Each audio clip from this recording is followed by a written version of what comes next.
Mé jméno je Miroslav Paleček a jsem výrobně technickým náměstkem vodárenské akciové společnosti Divize Žďár nad Sázavou. Nacházíme se právě ve Velkém Meziříčí v České republice. Důvod, proč tady jsme. Měli jsme velkou poruchu na vodovodní zhybce přes řeku Oslavu, kde jsme neměli současně známými technologiemi možnost opravit tuto zhybku. Dobrý den, jmenuji se Markéta Mazlová, jsem ze společnosti Trasko BVT, což je realizační firma stavby, na které se dneska nacházíme. Jsme ve Velkém Meziříčí na ulici Novosady a bezvýkopovou technologií pomocí vložky Primus tady opravujeme vodovodní zhybku v délce necelých 50 metrů. A to, proč je tady použitá technologie Primus, jsou v podstatě dva hlavní důvody.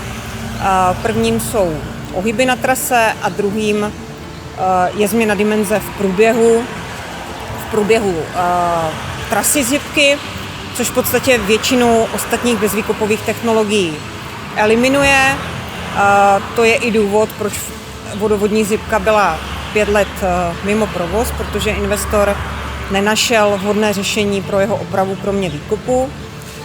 Dnešní stavba je prvním projektem, zároveň je prvním projektem pro investora, pro celou vodárenskou akciovou společnost a jedním z prvních projektů v České republice. A v tomto ohledu musím velmi ocenit spolupráci se společností Primus, protože jejich technická podpora ve fázi přípravy nebo v oblasti zaškolení našich lidí a marketingové podpory byla samozřejmě v tomto projektu pro nás velmi důležitá a byla obrovská. A doufám, že dneska jsme těsně před koncem, takže dopadne všechno dobře a těším se na další spolupráci a na další projekty. The Primus line supervisor is on the site because this is the first Primus line installation for partner company Trasko.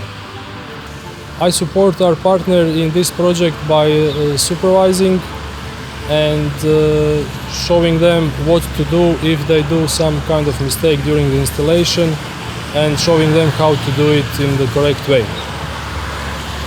Předpokládáme, že tato stavba, která v současné době probíhá a za týden bude ukončena a propojena, včetně hygienických rozborů, bude mít vysokou životnost ve srovnání s ostatními klasickými metodami nebo podobnými metodami, kterými se sanují rovné vodovodní potrubí. Děkuji jak partnerovi v Německu, tak i firmě Trasko, které v současné době realizují tuto stavbu.